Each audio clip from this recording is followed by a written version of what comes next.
शिक्षणाच्या खूप संधी नव्हत्या, पण अमरावती तिथनं फर्ग्युसन कॉलेज असं करता करता ज्यावेळी विदेशात शिक्षण घेण्याची परिस्थिती आली त्यावेळी त्यांच्याजवळ पैसे नव्हते, पण त्यांनी शिष्यवृत्ती मिळवली आणि त्यातनं विदेशात त्यांनी शिक्षण घेतलं. ते बारॅट लॉ झाले, बॅरिस्टर झाले आणि त्याच वेळी संस्कृतमध्ये त्यांनी PhD केली. वैदिक वाङ्मयामध्ये ज्या काही धर्माचा विकास आहे या विषयावर प्राचीन भारतीय ज्ञान जे आहे त्या विषयावर त्यांनी PhD केली आणि खऱ्या अर्थानं आपला जो मूळ विचार आहे या विचाराचा गाभा काय आहे हे समजून घेण्याचं काम त्यांनी केलं. आणि मग इकडे भारतामध्ये स्वातंत्र्याचा लढा असेल किंवा अस्पृश्यतेच्या विरोधातला लढा असेल, महात्मा फुलेंच्या सत्यशोधक समाजातनं त्यांच्या विचाराला एक दिशा मिळाली आणि जे मानवतेला नाकारतात अशा विचारांना नाकारण्याचं काम हे भाऊसाहेबांनी सुरू केलं. आणि त्यातूनच ज्या चुकीच्या परंपरा आहेत, रूढी आहेत, त्याला आव्हान देत त्याच्या विरुद्ध ठामपणे भाऊसाहेब उभे राहिलेले आपण सगळ्यांनी बघितले. आणि मग अमरावतीच्या अंबादेवीच्या मंदिरामध्ये अस्पृश्यांना प्रवेश मिळाला पाहिजे याकरता आंदोलन करून त्या ठिकाणी तो प्रवेश मिळवून देणारे हे देखील भाऊसाहेबच होते.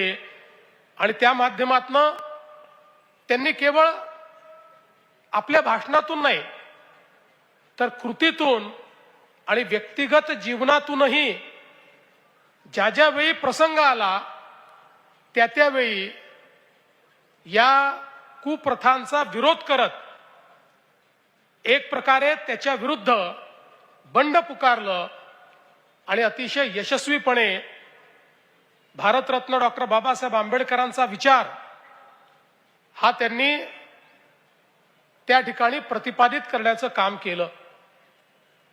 आपल्याला कल्पना आहे की शेती आणि शेतकरी हा तर त्यांच्या विचाराचा कणा होता.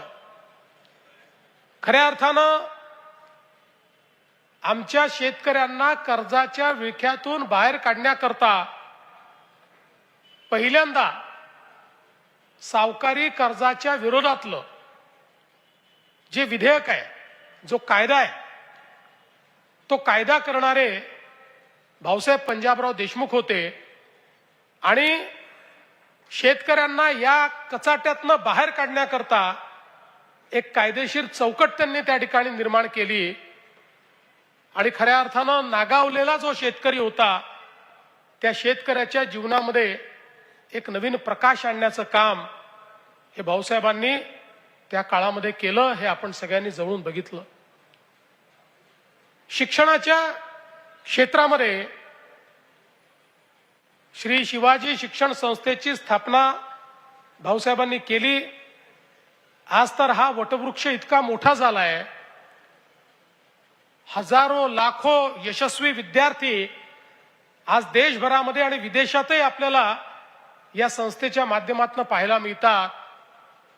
पण खऱ्या अर्थानं आपण जर महाराष्ट्र बघितला तर वर्षानुवर्ष आम्ही या विदर्भाच्या मागासलेपणाच्या संदर्भात आंदोलनं केली, बॅकलॉगची आंदोलनं केली. पण हे सगळं होत असताना वेगवेगळ्या इंडिकेटरवर हा आमचा अमरावती विभाग हा नेहमी मागे दिसायचा, पण एका इंडिकेटरवर हा अमरावती विभाग हा संपूर्ण महाराष्ट्रात समोर होता आणि ती होती साक्षरता. साक्षरतेत अमरावती विभाग हा 25 वर्षापूर्वी देखील महाराष्ट्रात पहिल्या क्रमांकावर होता आणि त्याचं कारण एकमेव काही असेल तर ते भाऊसाहेब पंजाबराव देशमुख होते.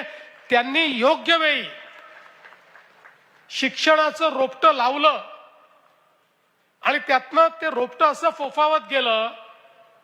विचार करा, कदाचित ते नसते तर 2-3 पिढ्या अशा राहून गेल्या असत्या की ज्यांना शिक्षण, उच्च शिक्षण